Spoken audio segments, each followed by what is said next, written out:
Nuestro Dios es maravilloso. Ese fue el título del estudio del día domingo y estuvimos leyendo Éxodo 11, usando la Nueva Biblia de las Américas. Este capítulo y esta plaga es la última que Moisés anuncia a Faraón y quizás la peor de todas porque iba a afectar a cada casa, cada hogar de los egipcios. Iba a ser la muerte del primogénito de cada familia. Entonces podía haber una persona que muriera en una casa, pudieran haber sido 2 o 3, o no sé, ¿no? Eran una plaga que iba a afectar a todos.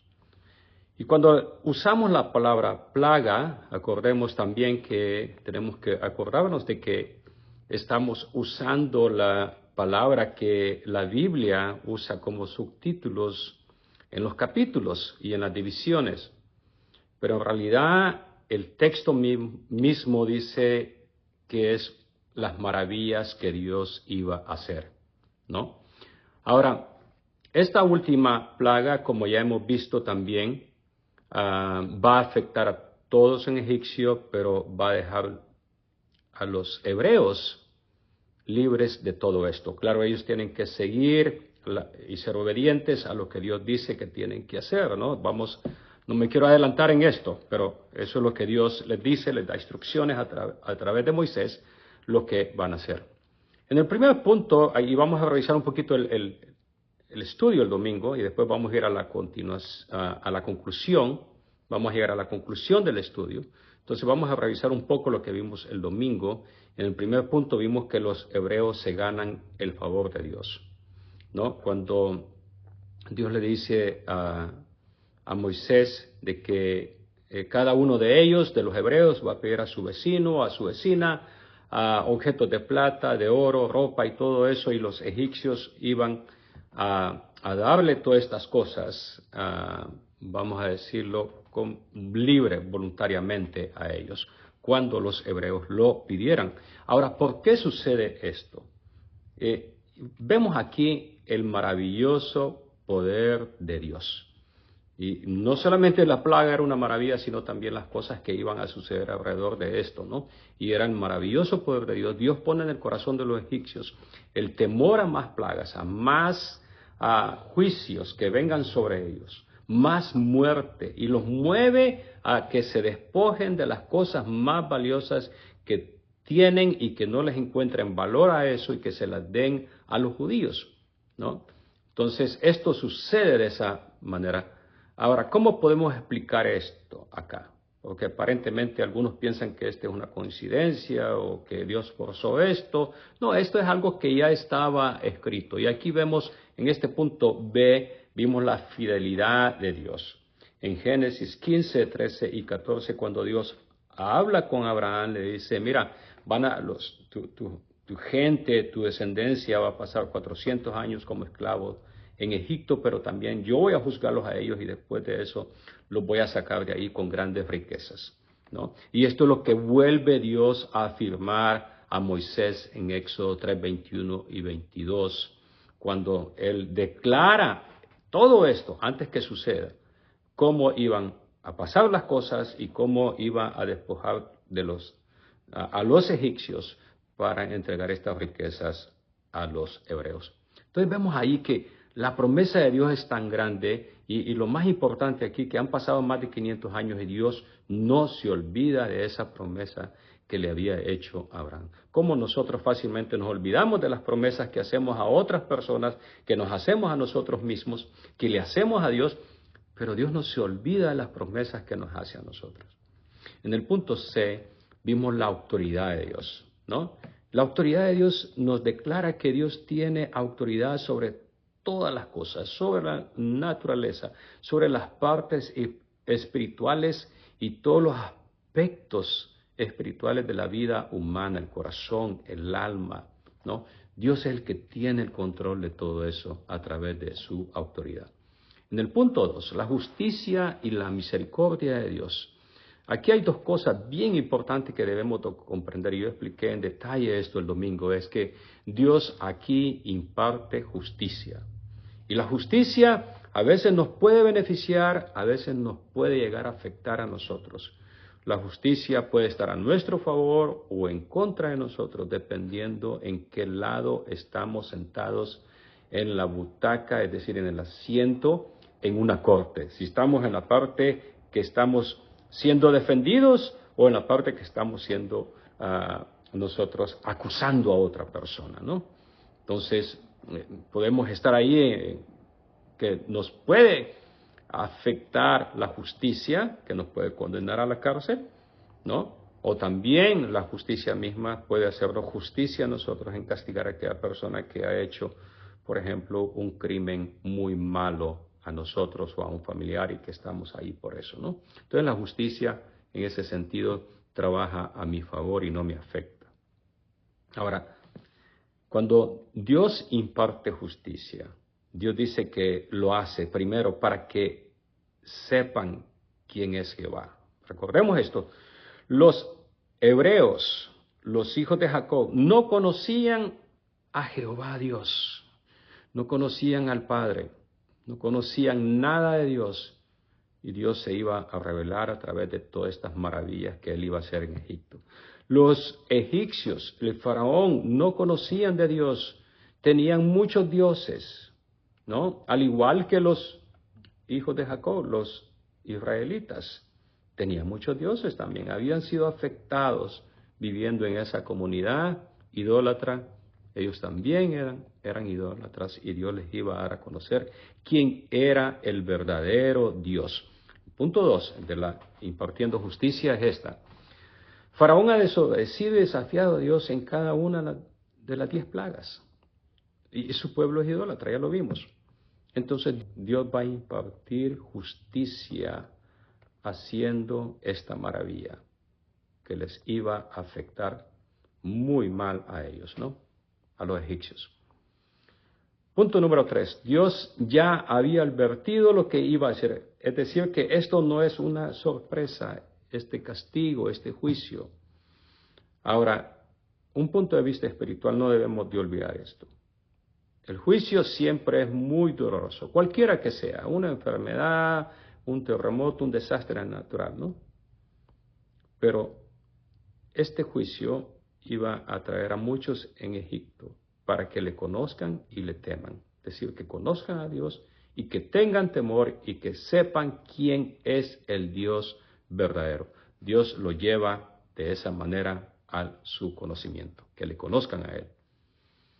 Ahora, en el punto número 3 vimos que el Señor hace una distinción. Hebreos 11:7 dice, pero ninguno de los israelitas, a ninguno de ellos les va a pasar nada, ¿ok? Hace una distinción entre Egipto e Israel, su pueblo, ¿no? En este tiempo. Dios le dice a Faraón esto, le comunica que esto solamente, esta plaga, esta maravilla, solamente va a suceder en él y su pueblo, pero que no iba a pasar nada de esto con los hebreos. ¿Por qué razón? Somos su pueblo escogido. Primera de Pedro 2:9 lo dice claramente, ¿no? Somos un linaje escogido, ahora somos real sacerdocio, nación santa, pueblo adquirido para posesión de Dios. No porque somos mejores, no porque lo merezcamos, sino por decisión misma de Dios. Y hemos sido justificados a través del sacrificio de Cristo Jesús, de nuestro Señor, ¿no? Y hemos sido pueblo querido, somos pueblo querido para Dios, para que seamos posesión de Dios, con el propósito de que anunciemos la virtud de aquel que los llamó de las tinieblas a su luz admirable. Y eso es lo que estamos haciendo ahora, ¿no? Declarando la misericordia, la gracia de Dios en medio aún de los juicios que Él envía. Hay un texto adicional que quisiera compartir con ustedes, que no estaba ahí en el estudio, en sus notas. Lamentaciones 3:22 y 23. dice, por la misericordia de Jehová no hemos sido consumidos, porque nunca decayeron sus misericordias. Nuevas son cada mañana, grande es tu fidelidad. Entonces, esto no es porque somos buenos, esto no es porque nos merecemos que somos pueblo de Dios y hemos obtenido la misericordia de Dios, es por Dios mismo. Cada mañana la fidelidad de Dios es tan grande y cada mañana su misericordia está con nosotros. En el punto 4 encontramos que el corazón de Faraón está endurecido. Faraón ya ha sido testigo de 8 plagas por lo menos, porque se supone que este mensaje lo recibe antes que venga la 9 y que venga la 10. Entonces vamos a decir que ha sido testigo, ha vivido, ha sufrido el castigo, el juicio de Dios ya 8 veces. Y aún así su corazón está endurecido. La parte A decía, Faraón endurece su propio corazón. ¿Por qué lo endurece? El corazón de Faraón es malvado, sigue su curso natural. Podemos decir que el corazón de Faraón ha sido engañado por Satanás, porque el corazón de Faraón quería hacer las cosas a su manera, porque quería ser como Dios. Ahora, en el punto B, el estado natural del corazón sin Dios. Aquí nos dimos cuenta nosotros de que Dios vio, dice, del principio que la intención del ser humano, del corazón, era hacia el mal en todo tiempo. Génesis 6, 15, 11 y 12 nos declara eso, ¿no? Dios miró que toda la tierra estaba corrompida, dice, toda carne. Y todo pensamiento iba siempre hacia el mal. Entonces no necesitamos, yo sé que a veces culpamos al diablo, culpamos a los demás, pero no necesitamos nadie que ejerza ninguna influencia externa sobre el corazón humano para que elijamos el mal cuando no conocemos a Dios. El hombre caído en el pecado siempre va a elegir el mal sobre el bien, ¿no? Y cuesta decir esas palabras porque a veces pensamos que estamos juzgando, estamos declarando una verdad nada más. Romanos 3, 10 al 18 claramente lo describe. Te dice, no hay justo ni aun uno, no hay quien entienda, no hay quien busque a Dios, todos se han desviado. No hay nadie quien haga lo bueno, ni siquiera uno, y sigue Pablo declarando esto. Entonces este texto describe claramente cómo es la condición del corazón, el estado del corazón, no solamente de Faraón, sino de todo aquel pecador que no se ha rendido delante de Dios.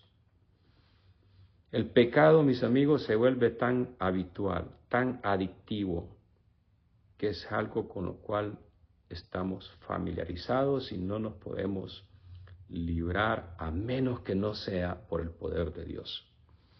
El punto C, y esto es donde nos quedamos, ¿no? El papel de Satanás. A pesar de la dirección natural del corazón humano caído, Satanás no deja solo al pecador perdido, lo engaña, lo envuelve en sus encantos, en sus sueños, y lo vuelve profundamente un pecador que ha sido esclavizado. Ahora, es probable que esto cambie, ¿no? Y esto puede cambiar a través del poder de Dios. Pero el trabajo de Satanás es tener a la persona, al ser humano, esclavizado del pecado.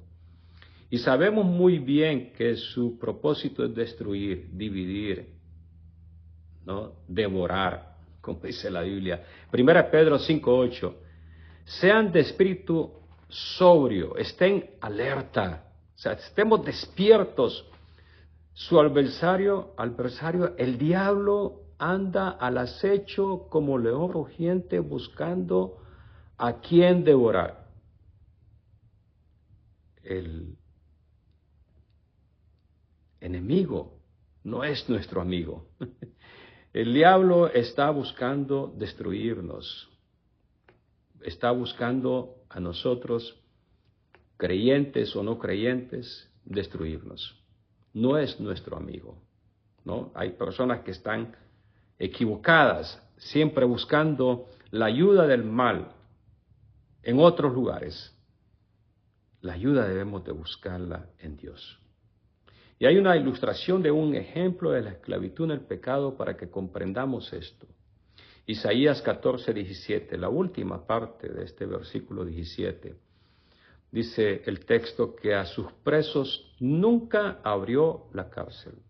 O sea que Satanás tiene a las personas esclavizadas de por vida. Nunca las va a dejar en paz. Es más, dice Jesús, cuando aquella casa fue limpiada, el enemigo vuelve con otros peores que él, que estaba allí para ver si puede volver a ocupar la casa donde había sido echado. El propósito del diablo es nunca irse del ser humano. El ser humano sin Dios está esclavizado, está preso en la cárcel del pecado. Yo sé que acusamos a Dios o nos hacemos preguntas, ¿por qué suceden tantas cosas malas? ¿Por qué Dios permite tantas cosas malas? Si existe Dios. Ahora, ¿alguna vez nos hemos hecho esa pregunta y decir, un poquito quizás al revés de esa pregunta y decir, ¿por qué Satanás hace tantas cosas malas? Bueno, porque sabemos que Satanás hace las cosas malas, ¿no? Muy malas. Nunca acusamos al diablo de eso. Siempre estamos preguntando por qué Dios hace o permite estas cosas. Pero nunca nos preguntamos para qué Dios permite todas estas cosas. Ahora, según las Escrituras, el hombre caído en el pecado es esclavo de Satanás, ¿no? Está esclavizado y solamente puede ser libre. Y de eso se trata la redención que Cristo hace. Nosotros estamos, ya lo he explicado, como en el mercado de los esclavos, y de ahí Jesús va y nos saca libres.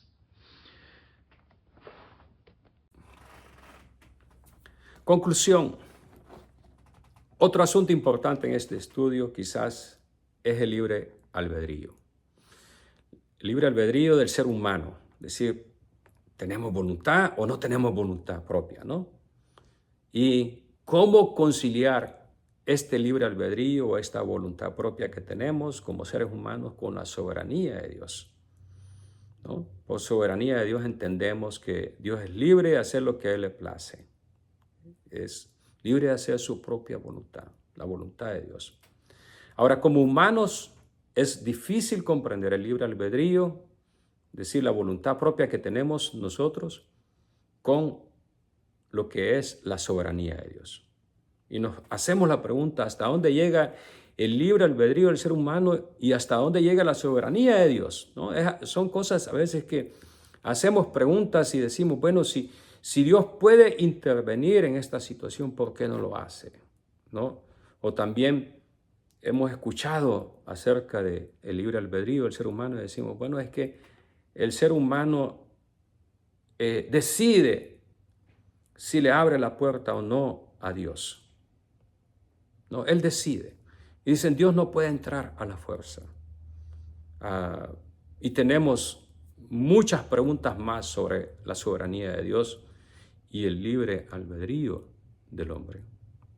Pero lo que encontramos nosotros acá es esto, que en cuanto al libre albedrío podemos escoger qué cenaremos esta noche, pero no podemos decidir sobre la salvación de otros. Es decir, tenemos libertad propia de decidir sobre cosas personales muy sencillas. Pero en cuanto a la salvación, en cuanto a la voluntad eterna y divina de Dios, eso solamente le corresponde a Dios. Porque nadie argumenta que si por la soberanía de Dios, es decir, nadie discute que si por la soberanía de Dios hemos sido escogidos para salvación, entonces no hay problema.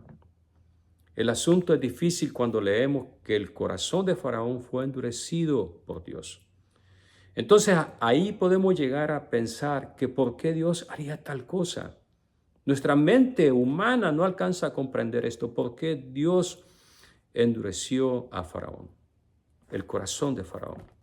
Entonces, hagámonos las preguntas. ¿Cómo miramos a Faraón? Después de todos estos pasajes, todos estos capítulos que hemos leído de Éxodo, ¿cómo miramos a Faraón? ¿Qué pensamos de él? ¿Cuál es la situación verdadera de Faraón? ¿Quién era Faraón? ¿Era una víctima de la ira de Dios, del juicio de Dios? Faraón era una persona que merecía quizás otra oportunidad, además de las 8 que Dios le dio. Faraón fue quizás alguien que creció en un mal ambiente y que es producto de ese mal ambiente donde él creció y por lo tanto pues no tiene tanta culpabilidad de lo que hace, de cómo actúa, de las decisiones que toma. Veamos en detalle un poco quién era Faraón para que comprendamos la justicia de Dios y no nos hagamos la pregunta si Dios es injusto.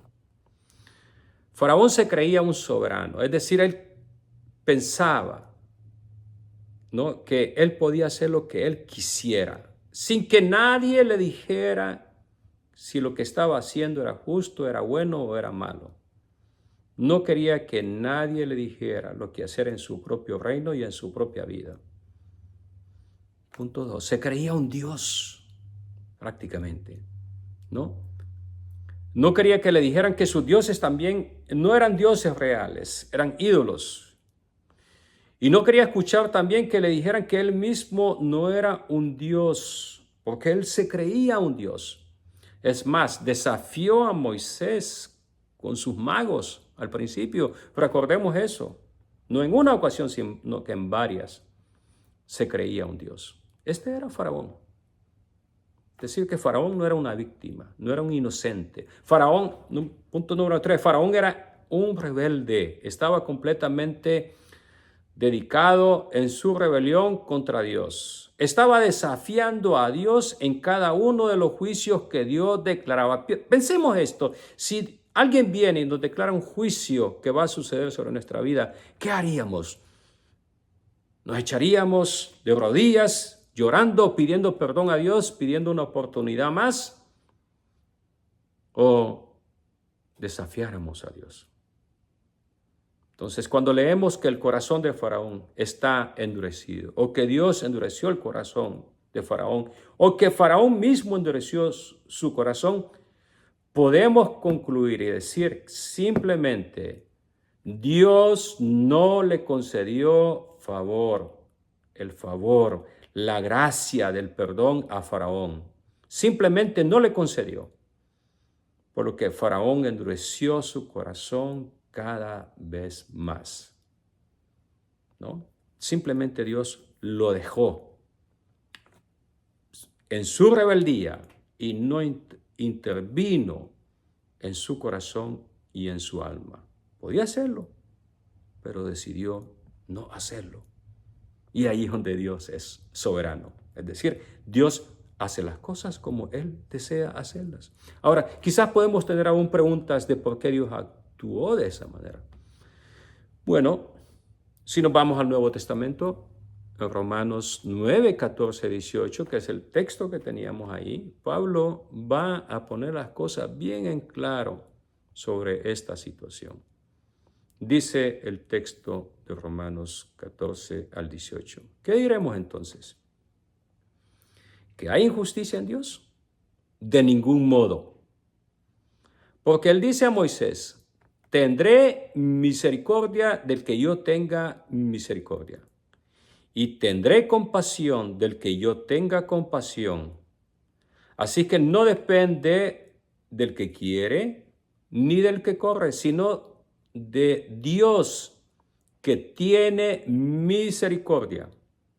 Porque la Escritura dice a Faraón, para esto mismo te he levantado, para demostrar mi poder en ti y para que mi nombre sea proclamado por toda la tierra. Así que, Pablo concluye en el versículo 18, dice, así que Dios tiene misericordia del que quiere y al que quiere endurece. Estas palabras son bastante fuertes. Y si las analizamos desde un punto de vista humano, vamos a encontrar que Dios es injusto.